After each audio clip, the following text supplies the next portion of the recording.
Hello बच्चों, कविता 3 का last पद्यांश देखिए। कविता एक खेल है बच्चों के बहाने,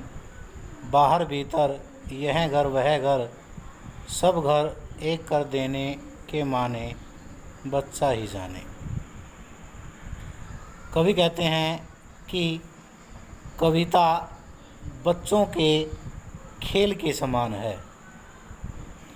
जिस प्रकार एक बच्चा बाहर भीतर यह घर वह घर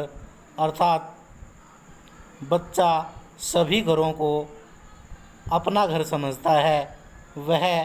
घर के बाहर भीतर यह घर एक घर वह घर दूसरे घर अर्थात सभी घरों में अपना ही घर समझकर वह खेलता है। सब घर एक कर देने के माने, बच्चा ही जाने अर्थात सब घर बच्चे को एक ही समान लगते हैं। उसी प्रकार से कवि कहता है कि कविता भी एक शब्दों का खेल है और जिस प्रकार बच्चा किसी प्रकार का किसी घर में सभी घर एक समान लगते हैं, उसी प्रकार से कविता जो है वह भी जब हम इसको पढ़ते हैं, पाठक इसको पढ़ता है तो वह किसी प्रकार का कविता उसमें किसी प्रकार कोई भेदभाव नहीं करती अर्थात सभी को एक समान भाव जो हैं वह ग्रहण होते हैं। तो यहाँ पर भाव सौंदर्य होगा कि कवि ने बच्चे के खेल के समान कविता को माना है और जिस प्रकार बच्चा किसी प्रकार से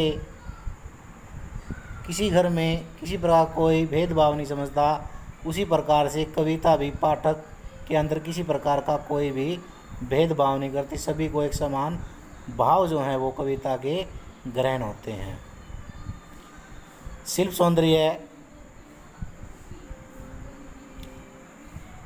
खड़ी बोली का प्रयोग किया है, अनुप्रास अलंकार है, मुक्तक छंद है, गीति शैली है, तद्भव शब्दावली का प्रयोग है, लक्षणा शब्द शक्ति का प्रयोग किया है,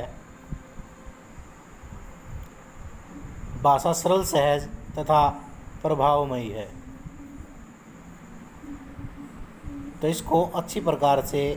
तैयार करना